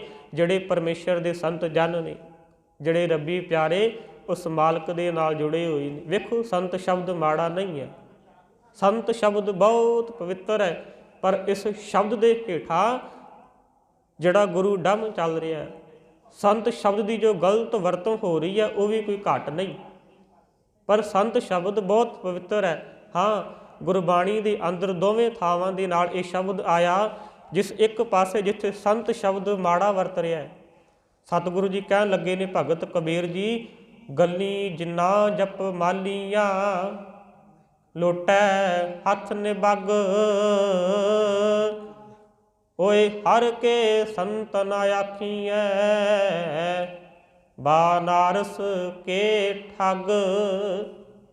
ਗਲਾਂ ਦੇ ਵਿੱਚ ਮਾਲਾਂ ਪਾਈਆਂ ਨੇ ਵੱਡੀਆਂ ਵੱਡੀਆਂ, ਗਲੀ ਜਿੰਨਾ ਜਪ ਮਾਲੀਆਂ, ਹੱਥਾਂ ਦੇ ਵਿੱਚ ਲੋਟੇ ਫੜੇ ਨੇ, ਪਰ ਕਹਿਣ ਲੱਗੇ ਅੰਦਰ ਪਰਮੇਸ਼ਰ ਦੀ ਯਾਦ ਨਹੀਂ, ਕੇਵਲ ਤੇ ਕੇਵਲ ਇੱਕ ਵਿਖਾਵਾ ਹੈ। ਭੱਟ ਸਾਹਿਬਾਨ ਨੂੰ ਇਹ ਗੱਲ ਕਹਿਣੀ ਪੈ ਗਈ, ਰਹਿਓ ਸੰਤ ਹੋਂ ਟੋਲ ਸਾਧਵੋ ਤੇਰੇ ਡਿੱਠੇ, ਸੰਨਿਆਸੀ ਤਪੱਸੀਆਂ ਮੁਖੋਂ ਏ ਪੰਡਿਤ ਮਿੱਠੇ, ਬਰਸ ਏਕ ਹਉ ਫਿਰਿਓ ਕਿਨੈ ਨਾ ਪਰਚੋ ਲਾਇਓ, ਕਹਤਿਆਂ ਕਹਿਤੀ ਸੁਣੀ ਰਹਿਤ ਕੋ ਖੁਸ਼ੀ ਨਾ ਆਇਓ। ਸਤਿਗੁਰੂ 1 ਸਾਲ ਹੋ ਗਿਆ ਤਕਰੀਬਨ ਸਾਨੂੰ ਫਿਰਦਿਆਂ ਨੂੰ, ਅਸੀਂ ਉਹ ਸੰਤ ਜਨ ਮਹਾਂਪੁਰਸ਼ ਲੱਭ ਰਹੇ ਸੀ ਜਿਹੜੇ ਉਸ ਪਰਮੇਸ਼ਰ ਦੇ ਨਾਲ ਜੁੜੇ ਹੋਣ, ਪਰ ਕਿਸੇ ਦੀ ਵੀ ਕਹਿਣੀ ਔਰ ਕਥਨੀ ਇੱਕ ਬਰਾਬਰ ਨਹੀਂ। ਜੋ ਕਹਿ ਰਹੇ ਨੇ ਉਹ ਕਰਦੇ ਨਹੀਂ, ਔਰ ਤਿੰਨਾਂ ਨੂੰ ਵੇਖ ਕੇ ਮਨ ਦੇ ਅੰਦਰ ਕੋਈ ਚਾਅ ਪੈਦਾ ਨਾ ਹੋਇਆ। ਔਰ ਅੱਜ ਤੇਰੇ ਦਰ ਤੇ ਆਏ ਹਾਂ, ਅੱਜ ਇੰਜ ਮਹਿਸੂਸ ਹੁੰਦਾ, ਹਰ ਨਾਮ ਛੋੜ ਦੂਜਾ ਲੱਗੇ, ਤਿੰਨ ਕੇ ਗੁਣ ਹੋ ਕਿਆ ਕਹੋ, ਗੁਰ ਦਈ ਮਿਲਾਇਓ ਭਿਖਿਆ, ਜਿਵ ਤੂੰ ਰੱਖੈ ਤਿਵ ਰਹੋ। ਭਗਤ ਰਵਿਦਾਸ ਜੀ ਵੀ ਆਖਣ ਲੱਗੇ ਨੇ, ਜਿਹੜੇ ਪਰਮੇਸ਼ਰ ਦੇ ਨਾਲ ਜੁੜੇ ਨੇ, ਸਤਿਗੁਰੂ ਅਜਿਹੀ ਕਿਰਪਾ ਕਰ, ਤਿੰਨਾਂ ਦੀ ਸੰਗਤ ਹੀ ਮੈਨੂੰ ਬਖਸ਼। ਸੰਤ ਚੀ ਸੰਗਤ ਸੰਤ ਕਥਾ ਰਸ, ਜਿਹੜੀ ਸੰਗਤ ਸੰਤ ਜਨਾਂ ਦੀ ਹੈ, ਉਹ ਸੰਤ ਜਨਾਂ ਦੀ ਸੰਗਤ ਮੈਨੂੰ ਬਖਸ਼ੋ। ਜਿਹੜੇ ਪਰਮੇਸ਼ਰ ਦੇ ਨਾਲ ਜੁੜੇ ਹੋਏ ਨੇ, ਤਿੰਨਾਂ ਦੀ ਸੰਗਤ ਮੈਨੂੰ ਬਖਸ਼ੋ ਮਾਲਕ ਜੀਓ। ਸੰਤ ਚੀ ਸੰਗਤ ਸੰਤ ਕਥਾ ਰਸ, ਸੰਤ ਪ੍ਰੇਮ ਮਾਝਾ ਦੀਜਾ ਦੇਵਾ ਦੇਵ। ਔਰ ਸੰਤ ਜਨਾਂ ਦੀ ਕਿਰਪਾ ਔਰ ਉਹਨਾਂ ਦਾ ਜਿਹੜਾ ਪ੍ਰੇਮ ਹੈ, ਔਰ ਮੈਨੂੰ ਬਖਸ਼ਿਸ਼ ਕਰ ਦਿਓ। ਮਾਝੇ ਦਾ ਭਾਵ ਹੈ ਮੁਝੈ, ਮੈਨੂੰ। ਸੰਤ ਚੀ ਸੰਗਤ ਸੰਤ ਕਥਾ ਰਸ, ਸੰਤ ਪ੍ਰੇਮ ਮਾਝਾ ਦੀਜਾ ਦੇਵਾ ਦੇਵ। ਅਜਿਹੀ ਕਿਰਪਾ ਗੁਰੂ ਨੇ ਕੀਤੀ ਹੈ। ਸਤਿਗੁਰੂ ਜੀ ਕਹਿਣ ਲੱਗੇ, ਸੰਤ ਜਨਾਂ ਦੀ ਕਿਰਪਾ ਦੇ ਨਾਲ ਉਹ ਜਿਹੜਾ ਵਡਭਾਗਾ, ਉਹ ਸੱਜਣ ਹੈ, ਉਹ ਹਿਰਦੇ ਦੇ ਵਿੱਚ ਆ ਕੇ ਵਸ ਗਿਆ, ਜਿਸ ਨਾਲ ਆਨੰਦ ਪੈਦਾ ਹੋ ਗਿਆ। ਕਬੀਰ ਸੇਵਾ ਕੋ ਦੋਏ ਭਲੇ, ਇੱਕ ਸੰਤ ਇੱਕ ਰਾਮ, ਰਾਮ ਜੋ ਦਾਤਾ ਮੁਕਤ ਕੋ, ਸੰਤ ਜਪਾਵੈ ਨਾਮ। ਜਿਹੜੇ ਪਰਮੇਸ਼ਰ ਦੇ ਨਾਲ ਜੁੜੇ ਨੇ, ਉਹੀ ਉਸ ਮਾਲਕ ਦੇ ਨਾਲ ਜੋੜ ਲੈਂਦੇ ਨੇ। ਸੰਤ ਸਹਾਈ ਰਾਮ ਕੇ ਕਰ ਕਿਰਪਾ ਦੀਆ ਮਿਲਾਏ। ਅੱਗੇ ਸਤਿਗੁਰੂ ਕਹਿਣ ਲੱਗੇ, ਸੇਜ ਸੁਹਾਵੀ ਸਰਬ ਸੁਖ, ਹੁਣ ਦੁੱਖਾਂ ਨਾਹੀ ਜਾਏ। ਉਸ ਮਾਲਕ ਦੇ ਨਾਲ ਜੁੜਨ ਦੇ ਨਾਲ ਜਿਹੜੀ ਮੇਰੀ ਸੇਜ ਹੈ ਉਹ ਸੋਹਣੀ ਹੋ ਗਈ ਹੈ। ਸਰਬ ਸੁਖ, ਸਾਰੇ ਹੀ ਦੁੱਖ ਹਿਰਦੇ ਦੇ ਵਿੱਚ ਆ ਕੇ ਵਸ ਗਏ। ਜਿਹੜੀ ਸੇਜ ਹੈ ਸੋਹਣੀ ਹੋ ਗਈ। ਹੁਣ ਦੁੱਖਾਂ ਨਾਹੀ ਜਾਏ, ਜਾਏ ਤੋਂ ਭਾਵ ਹੈ ਥਾਂ। ਹੁਣ ਦੁੱਖਾਂ ਨੂੰ ਕੋਈ ਥਾਂ ਹੀ ਨਹੀਂ ਬਚੀ। ਦੁੱਖ ਆਉਣਗੇ ਕਿੱਥੇ? ਅਜਿਹੀ ਕਿਰਪਾ ਗੁਰੂ ਨੇ ਕਰ ਦਿੱਤੀ ਹੈ। ਇਛ ਪੁੰਨੀ ਵੱਡ ਭਾਗਣੀ, ਵਰ ਪਾਇਆ ਹਰ ਰਾਏ। ਇਛ ਪੁੰਨੀ ਵੱਡ ਭਾਗਣੀ, ਵਰ ਪਾਇਆ ਹਰ ਰਾਏ। ਵੱਡਿਆਂ ਭਾਗਾਂ ਦੇ ਨਾਲ ਉਹ ਜਿਹੜਾ ਵੱਡ ਭਾਗੀ ਹੈ, ਕਿਰਪਾਲੂ ਹੈ, ਦੀਨ ਦਿਆਲੂ ਸਤਿਗੁਰੂ, ਉਹ ਪ੍ਰਾਪਤ ਹੋ ਗਿਆ। ਜਿਹੜੀ ਅੰਦਰ ਦੀ ਇੱਛਾ ਸੀ ਉਹ ਪੂਰੀ ਹੋ ਗਈ। ਕਿਉਂ ਕਈ ਜਨਮ ਪਏ ਕੀਟ ਪਤੰਗਾ, ਕਈ ਜਨਮ ਗੱਜ ਮੀਨ ਕੁਰੰਗਾ। ਬੜੇ ਚਿਰ ਤੋਂ ਵਿਛੜੇ ਹੋਏ ਸਾਂ ਅਜਿਹੇ ਪ੍ਰਮਾਤਮਾ ਦੇ ਨਾਲ ਮਿਲਣ ਦੇ ਵਾਸਤੇ। ਬੜੀਆਂ ਭਟਕਣਾ ਖਾਧੀਆਂ। ਉਸ ਪਰਮੇਸ਼ਰ ਦੇ ਅੱਗੇ ਦਿਨ ਰਾਤ ਅਰਦਾਸ ਬੇਨਤੀ ਕਰ ਰਹੇ ਸਾਂ, ਸਤਿਗੁਰੂ ਆਪਣੇ ਨਾਲ ਮਿਲਾ ਲਓ, ਕਿਰਪਾ ਕਰੋ।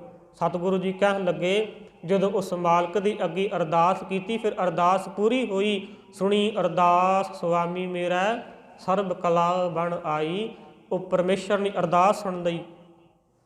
ਔਰ ਇਹ ਪਾਤਸ਼ਾਹ, ਇਹ ਵਡਭਾਗੀ ਗੁਰੂ, ਵੱਡਿਆਂ ਭਾਗਾਂ ਦੇ ਨਾਲ ਜਿਹੜਾ ਗੁਰੂ ਮਿਲਿਆ, ਜਿਹਦੀ ਸੰਗਤ ਦੇ ਵਿੱਚ ਆਪਾਂ ਜੁੜ ਮਿਲ ਬੈਠੇ ਹਾਂ, ਹਜ਼ੂਰੀ ਅੰਦਰ ਬੈਠੇ ਹਾਂ, ਅਜਿਹਾ ਪਾਤਸ਼ਾਹ ਮਿਲਿਆ ਕਿੱਦਾਂ? ਕਹਿਣ ਲੱਗੇ, ਬੜਿਆਂ ਨੂੰ ਪੁੱਛਿਆ। ਫਿਰ ਉੜਦਿਆਂ ਉੜਦੀ ਇੱਕ ਇਹ ਗੱਲ ਕੰਨਾਂ ਦੇ ਵਿੱਚ ਪਈ। ਆਪਣੇ ਕੰਨਾਂ ਦੇ ਨਾਲ ਇਹ ਖਬਰ ਨੂੰ ਸੁਣਿਆ ਮੈਂ ਕਿ ਜਿਹੜਾ ਉਹ ਗੁਰੂ ਹੈ, ਜੇ ਉਸ ਗੁਰੂ ਦੀ ਕਿਰਪਾ ਲੈਣੀ ਹੈ, ਉਹ ਕੇਵਲ ਤੇ ਕੇਵਲ ਉਸ ਗੁਰੂ ਦੀ ਸੰਗਤ ਵਿੱਚੋਂ ਮਿਲੇਗੀ। ਜਿਹੜੇ ਉਸ ਗੁਰੂ ਦੇ ਨਾਲ ਜੁੜੇ ਹੋਏ ਨੇ, ਜੇ ਉਹਨਾਂ ਦੀ ਸੰਗਤ ਕਰੇਗਾ ਫਿਰ ਗੁਰੂ ਦੇ ਨਾਲ ਮਿਲ ਜਾਵੇਗਾ। ਖੋਜਤ ਖੋਜਤ ਸੁਣੀ ਇਹ ਸੋਏ, ਸਾਧ ਸੰਗਤ ਬਿਨ ਤਰਿਓ ਨਾ ਕੋਏ। ਸਾਧ ਸੰਗਤ ਤੋਂ ਬਿਨਾਂ ਕੋਈ ਨਹੀਂ ਤਰਿਆ ਸੰਸਾਰ ਦੇ ਉੱਪਰ। ਭਗਤ ਰਵਿਦਾਸ ਜੀ ਵੀ ਆਖ ਰਹੇ ਨੇ, ਮਿਲਤ ਪਿਆਰੋ ਪ੍ਰਾਨਨਾਥ, ਕਵਨ ਭਗਤ ਤੇ ਸਾਧ ਸੰਗਤ ਪਾਈ ਪਰਮ ਗਤੇ। ਗੁਰੂ ਦੀ ਕਿਰਪਾ ਦੇ ਨਾਲ ਇਹ ਜਿਹੜੀ ਅਵਸਥਾ ਉਹ ਪ੍ਰਾਪਤ ਕੀਤੀ ਹੈ। ਇਛ ਪੁੰਨੀ ਵੱਡ ਭਾਗਣੀ, ਵਰ ਪਾਇਆ ਹਰ ਰਾਏ। ਅੰਦਰ ਦੀ ਬੜੇ ਚਿਰ ਦੀ ਇਹ ਵੇਦਨਤਾ ਸੀ, ਅੱਜ ਇਹ ਪੂਰੀ ਹੋ ਗਈ। ਉਹ ਵਡਭਾਗੀ ਗੁਰੂ ਸਾਨੂੰ ਪ੍ਰਾਪਤ ਹੋ ਗਿਆ, ਜਿਸ ਬਾਰੇ ਰੋਜ਼ ਇਹ ਆਖਦੇ ਸੀ, ਬਹੁਤ ਜਨਮ ਵਿਛੜੇ ਤੇ ਮਾਧੋ, ਇਹ ਜਨਮ ਤੁਮਾਰੇ ਲੇਖੇ। ਬੜੇ ਚਿਰਾਂ ਤੋਂ ਵਿਛੜੇ ਹੋਏ ਸੀ, ਹੁਣ ਕਿਰਪਾ ਕਰੋ ਆਪਣੇ ਨਾਲ ਮਿਲਾ ਲਓ। ਔਰ ਉਸ ਗੁਰੂ ਨੇ ਕਿਰਪਾ ਕਰਕੇ ਸੱਚਮੁੱਚ ਆਪਣੇ ਨਾਲ ਇਸ ਫੱਗਣ ਦੇ ਮਹੀਨੇ ਦੇ ਅੰਦਰ ਜੋੜ ਲਿਆ। ਮਿਲ ਸਹੀਆ ਮੰਗਲ ਗਾਵਹੀ, ਗੀਤ ਗੋਵਿੰਦ ਅਲਾਏ। ਸਹੀਆ ਤੋਂ ਭਾਵ ਹੈ ਸਤ ਸੰਗੀ ਸਹੇਲੀਆਂ। ਸਤਿਗੁਰੂ ਜੀ ਨੇ ਇਸ ਜੀਵ ਆਤਮਾ ਨੂੰ, ਸਾਰੇ ਆਪਾਂ ਇੱਥੇ ਜੀਵ ਇਸਤਰੀਆਂ ਹਾਂ, ਉਹ ਜਿਹੜੇ ਗੁਰੂ ਦੀ ਸੰਗਤ ਮੰਨਦੇ ਨੇ। ਪਾਤਸ਼ਾਹ ਜੀ ਕਹਿਣ ਲੱਗੇ, ਮਿਲ ਸਹੀਆਂ ਮੰਗਲ ਗਾਵਹੀ, ਗੀਤ ਗੋਵਿੰਦ ਅਲਾਏ। ਜਿਨ੍ਹਾਂ ਨੇ ਰਲ ਮਿਲ ਕੇ ਸਤ ਸੰਗਤ ਵਿੱਚ ਰਲ ਕੇ ਉਸ ਗੋਬਿੰਦ ਦੀ, ਪਰਮੇਸ਼ਰ ਦੀ ਸਿਫਤ ਸਲਾਹ ਦੇ ਗੀਤ ਗਾਏ ਨੇ, ਉਹਦੇ ਨਾਮ ਦੀ ਧੁਨ ਦੀ ਜੈ ਜੈਕਾਰ ਕੀਤੀ ਹੈ। ਗੀਤ ਗੋਬਿੰਦ ਅਲਾਏ। ਉਹ ਕੇਵਲ ਤੇ ਕੇਵਲ ਸੰਗਤ ਵਿੱਚ ਬੈਠ ਕੇ ਇਹ ਜਿਹੜੀ ਵਡਿਆਈ ਮਿਲਦੀ ਹੈ, ਉਹਦੀ ਕਿਰਪਾ ਦੇ ਨਾਲ ਉਹਦੇ ਗੁਣ ਗਾਏ ਜਾਂਦੇ ਨੇ। ਔਰ ਜਿਨ੍ਹਾਂ ਨੇ ਗਾਏ ਫਿਰ ਉਹ ਆਖ ਰਹੇ ਨੇ, ਉਹ ਆਖਦੇ ਨੇ, ਹਰ ਜਿਹਾ ਅਵਰ ਨਾ ਦਿਸੋਈ, ਕੋਈ ਦੂਜਾ ਲਵੈ ਨਾ ਲਾਏ। ਪਰਮਾਤਮਾ ਦੇ ਵਰਗਾ ਕੋਈ ਹੋਰ ਹੈ ਹੀ ਨਹੀਂ, ਕੋਈ ਦੂਜਾ ਲਵੈ ਨਾ ਲਾਏ, ਔਰ ਨਾ ਹੀ ਕੋਈ ਉਹਦੀ ਬਰਾਬਰੀ ਕਰ ਸਕਦਾ। ਜਿਹੋ ਜਿਹਾ ਪਰਮਾਤਮਾ ਹੈ ਉਹਦੇ ਵਰਗਾ ਕੋਈ ਹੋਰ ਨਹੀਂ। ਜਦੋਂ ਧੰਨ ਸ਼੍ਰੀ ਗੁਰੂ ਨਾਨਕ ਸਾਹਿਬ ਜੀ ਮਹਾਰਾਜ ਬਗਦਾਦ ਗਏ ਨੇ, ਔਰ ਉੱਥੇ ਪੀਰ ਦਸਤਗੀਰ ਜੀ ਹੋਏ, ਤਿੰਨਾਂ ਨੇ ਸਤਿਗੁਰਾਂ ਨੂੰ ਸਵਾਲ ਕੀਤਾ ਸੀ, ਪਰਮੇਸ਼ਰ ਦਾ ਕੋਈ ਅਜਿਹਾ ਕਾਰਜ ਦੱਸੋ ਜਿਹੜਾ ਮਾਲਕ ਨੇ ਵੀ ਨਹੀਂ ਕੀਤਾ। ਉਹ ਕਾਰਜ ਜਿਹੜਾ ਅਕਾਲ ਪੁਰਖ ਵੀ ਨਹੀਂ ਕਰ ਸਕਿਆ। ਸਤਿਗੁਰੂ ਜੀ ਕਹਿਣ ਲੱਗੇ, ਹਾਂ ਅਜਿਹਾ ਕਾਰਜ ਹੈ ਜਿਹੜਾ ਮਾਲਕ ਵੀ ਨਹੀਂ ਕਰ ਸਕਿਆ। ਦਸਤਗੀਰ ਜੀ ਕਹਿਣ ਲੱਗੀ, ਉਹ ਕਿਹੜਾ ਕਾਰਜ ਹੈ? ਸਤਿਗੁਰੂ ਜੀ ਕਹਿਣ ਲੱਗੀ, ਉਹ ਕਾਰਜ ਇਹ ਹੈ, ਉਹ ਉਸ ਅਕਾਲ ਪੁਰਖ ਨੇ ਆਪਣੇ ਵਰਗਾ ਦੂਜਾ ਅਕਾਲ ਪੁਰਖ, ਦੂਜਾ ਰੱਬ ਨਹੀਂ ਸਾਜਿਆ। ਰੱਬ ਨੇ ਸਿਰਫ ਇੱਕ ਕਾਰਜ ਨਹੀਂ ਕੀਤਾ, ਉਹਨੇ ਆਪਣੇ ਵਰਗਾ ਦੂਜਾ ਰੱਬ ਨਹੀਂ ਸਾਜਿਆ। ਗੁਣ ਇਹੋ ਹੋਰ ਨਾ ਹੀ ਕੋਏ, ਨਾ ਕੋ ਹੁਆ ਨਾ ਕੋ ਹੋਏ। ਇਹੀ ਗੁਣ ਹੈ ਪਰਮੇਸ਼ਰ ਦਾ, ਉਹਦੇ ਵਰਗਾ ਕੇਵਲ ਤੇ ਕੇਵਲ ਉਹੀ ਹੈ। ਹਲਤ ਪਲਤ ਸਵਾਰਿਓ ਨਾ, ਨਿਹਚਲ ਦਿੱਤੀਆਂ ਨ ਜਾਏ। ਅਜਿਹੇ ਪਰਮੇਸ਼ਰ ਦੇ ਨਾਲ ਜੁੜਨ ਕਰਕੇ ਸਾਡਾ ਹਲਤ ਵੀ ਸਵਾਰਿਆ ਗਿਆ, ਸਾਡਾ ਪਲਤ ਵੀ ਸਵਾਰਿਆ ਗਿਆ, ਨਿਹਚਲ ਦਿੱਤੀਆਂ ਨ ਜਾਏ। ਔਰ ਅੱਗੇ ਵੀ ਉਸ ਪਰਮੇਸ਼ਰ ਨੇ ਆਪਣੇ ਨਾਲ ਹੀ ਜੋੜ ਕੇ ਰੱਖਿਆ। ਆਪਣੇ ਚਰਨਾਂ ਦੇ ਵਿੱਚ ਅਜਿਹੀ ਥਾਂ ਬਖਸ਼ਿਸ਼ ਕਰ ਦਿੱਤੀ ਹੈ। ਜਦੋਂ ਪਰਮੇਸ਼ਰ ਦੀ ਹਜ਼ੂਰੀ ਦੇ ਵਿੱਚ, ਉਹਦੀ ਦਰਗਾਹ ਦੇ ਵਿੱਚ ਜਾਵਾਂਗੇ, ਫਿਰ ਰੇ ਰਹਿ ਦਰਗਾਹ ਕਹੈ ਨਾ ਕਹੂ, ਫਿਰ ਉੱਥੇ ਕੋਈ ਵੀ ਨਹੀਂ ਆਂਦਾ ਇਹ ਕੌਣ ਆ ਗਿਆ। ਰਲ ਮਿਲ ਬੈਠ ਆਦਰ ਸ਼ੁਭ ਦੇਉ, ਫਿਰ ਸਾਰੇ ਆਦਰ ਦਿੰਦੇ ਨੇ ਪਰਮਾਤਮਾ ਦੀ ਦਰਗਾਹ ਦੇ ਵਿੱਚ। ਇਹ ਵੀ ਕੇਵਲ ਗੁਰੂ ਦੀ ਕਿਰਪਾ ਦੇ ਨਾਲ ਜਦੋਂ ਜੁੜੇ ਹਾਂ। ਹਲਤ ਪਲਤ ਸਵਾਰਿਓਨ ਨਿਹਚਲ ਦਿੱਤੀ ਨ ਜਾਏ, ਜਿਸ ਕਾਰਨ ਸਾਡਾ ਜਿਹੜਾ ਹਲਤ ਵੀ ਸਵਾਰਿਆ ਗਿਆ, ਲੋਕ ਔਰ ਪਰਲੋਕ ਵੀ ਸਵਾਰੇ ਗਏ। ਸੰਸਾਰ ਸਾਗਰ ਤੇ ਰੱਖਿਆ ਨ, ਬਹੁੜ ਨਾ ਜਨਮੈ ਧਾਏ। ਸਤਿਗੁਰੂ ਨੇ ਇਸ ਭਵ ਸਾਗਰ ਤੋਂ, ਸੰਸਾਰ ਤੋਂ ਵੀ ਸਾਡੀ ਰੱਖਿਆ ਕੀਤੀ, ਰੱਖ ਲਿਆ। ਔਰ ਬਹੁੜ ਨਾ ਜਨਮੈ ਧਾਏ, ਔਰ ਜਨਮ ਜਨਮਾਂਤਰਾਂ ਦੇ ਜਿਹੜੇ ਗੇੜ ਸੀ ਸਾਰੇ ਹੀ ਮੁਕਾ ਦਿੱਤੇ। ਜਿਹਵਾ ਏਕ ਅਨੇਕ ਗੁਣ, ਤਰੇ ਨਾਨਕ ਚਰਣੀ ਪਾਏ।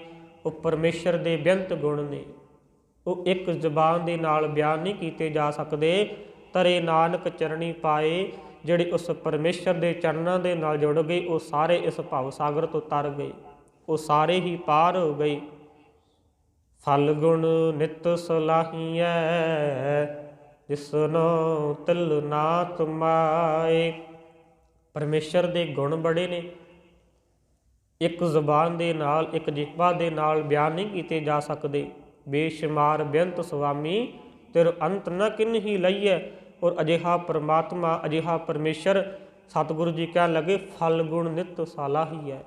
ਫਲਗੁਣ ਦੇ ਮਹੀਨੇ ਦੇ ਅੰਦਰ ਸਾਨੂੰ ਅਜਿਹੇ ਪਰਮਾਤਮਾ ਨੂੰ ਨਿਤ ਸਲਾਹੀਏ, ਨਿਤ ਸਲਾਉਣਾ ਹੈ।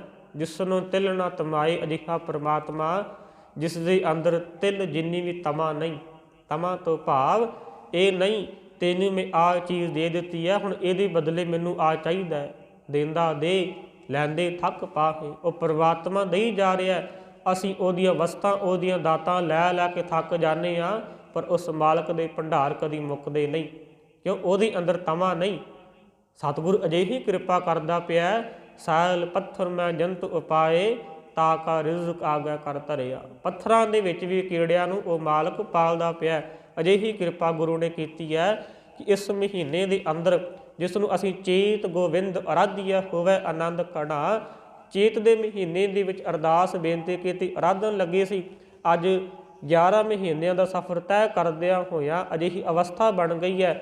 ਫਲਗੁਣ ਨਿਤ ਸਲਾਈ ਹੈ, ਜਿਸ ਨੂੰ ਤਿਲ ਨਾ ਤਮਾਏ। ਉਹ ਪਰਮੇਸ਼ਰ, ਉਹ ਪਰਮਾਤਮਾ ਹਿਰਦੇ ਦੇ ਵਿੱਚ ਪ੍ਰਗਟ ਹੋ ਗਿਆ। ਅੱਗੇ ਜੋ 12 ਮਾਹ ਦੀ ਅਖੀਰਲੀ ਪੌੜੀ ਹੈ, ਇੱਥੋਂ ਤੱਕ 12 ਮਹੀਨਿਆਂ ਦੀ ਸੰਪੂਰਨ ਵਿਚਾਰ ਜੋ ਸਤਿਗੁਰਾਂ ਨੇ ਦਿੱਤੀ ਹੈ। ਔਰ ਅੱਗੇ ਸਤਿਗੁਰੂ ਜੀ ਕਹਿਣ ਲੱਗੇ, ਗੁਰੂ ਦੀ ਜੇ ਕਿਰਪਾ, ਉਹਦੀ ਦਾਤ ਲੈਣੀ, ਤਰੀਕਾ ਕੀ ਹੈ। ਜਿਨ ਜਿਨ ਨਾਮ ਧਿਆਇਆ, ਤਿੰਨ ਕੇ ਕਾਜ ਸਰੇ। ਜਿਨ੍ਹਾਂ ਨੇ ਉਸ ਪਰਮੇਸ਼ਰ ਦਾ ਨਾਮ ਧਿਆਇਆ, ਤਿੰਨਾਂ ਦੇ ਜਿਹੜੇ ਕਾਰਜ ਸਾਰੇ ਹੀ ਸਾਰਾਸ ਹੋ ਗਏ, ਸਾਰੇ ਸਵਾਰੇ ਗਏ। ਹਰ ਗੁਰ ਪੂਰਾ ਆਰਾਧਿਆ, ਦਰਗਾਹ ਸੱਚ ਕਰੇ। ਜਿਨ੍ਹਾਂ ਨੇ ਉਸ ਪਰਮੇਸ਼ਰ ਨੂੰ, ਪੂਰੇ ਗੁਰੂ ਨੂੰ ਆਰਾਧਿਆ, ਧਿਆਇਆ, ਉਹਨਾਂ ਨੂੰ ਪਰਮਾਤਮਾ ਦੀ ਦਰਗਾਹ ਦੇ ਵਿੱਚ ਢੋਈ ਮਿਲੀ ਹੈ। ਖਰਾ ਖਜ਼ਾਨਾ ਪਾਈ ਹੈ, ਖੋਟਾ ਸੱਟੀਆਂ ਬਾਹਰ ਵਾਰ। ਫਿਰ ਜਿਹੜੇ ਖਰੇ ਨੇ ਉਹ ਮਾਲਕ ਨੇ ਆਪਣੇ ਖਜ਼ਾਨੇ ਦੇ ਵਿੱਚ ਪਾ ਲਏ, ਫਿਰ ਉਹਨਾਂ ਨੂੰ ਜਾਮਾਂ ਦੀ ਮਾਰ ਨਹੀਂ ਪਈ। ਸਰਬ ਸੁਖਾ ਨਿਦ ਚਰਨ ਹਰ, ਭਾਉ ਜਲ ਬਿਖਮ ਤਰੇ। ਉਹ ਪਰਮੇਸ਼ਰ ਜਿਹੜਾ ਹੈ, ਉਹ ਸਾਰੇ ਸੁੱਖਾਂ ਦਾ ਖਜ਼ਾਨਾ ਹੈ। ਸਰਬ ਸੁਖਾ ਨਿਦ ਚਰਨ ਹਰ, ਪਰਮੇਸ਼ਰ ਦੇ ਚਰਨਾਂ ਦੇ ਵਿੱਚ ਸਾਰੇ ਨਿਧਾਨ, ਸਾਰੇ ਸੁੱਖ, ਸਾਰੇ ਖਜ਼ਾਨੇ ਪਏ ਨੇ। ਜਿਨ੍ਹਾਂ ਦੇ ਨਾਲ ਜੁੜੇ ਆ, ਹਰ ਭਾਉ ਜਲ ਬਿਖਮ ਤਰੇ। ਇਹ ਵਿਖਮ ਭਵ ਸਾਗਰ ਤੋਂ ਤਰਿਆ ਜਾਣਾ ਹੈ। ਪ੍ਰੇਮ ਭਗਤ ਤਿਨ ਪਾਈਆ ਵਿਖਿਆ ਨਾਹੀਂ ਜਰੇ। ਜਿਨ੍ਹਾਂ ਨੇ ਪਰਮੇਸ਼ਰ ਦੀ ਪ੍ਰੇਮਾ ਭਗਤੀ ਕੀਤੀ, ਤਿਨਾਂ ਨੇ ਉਸ ਪਰਮੇਸ਼ਰ ਨੂੰ ਪ੍ਰੇਮ ਦੇ ਨਾਲ ਪਾ ਲਿਆ। ਵਿਖਿਆ ਨਾਹੀਂ ਜਰੇ। ਫਿਰ ਜਿਹੜੀ ਵਿਖਿਆ ਹੈ, ਵਿਸ਼ੇ ਵਿਕਾਰ ਨੇੜੇ ਨਹੀਂ ਆਉਂਦੇ।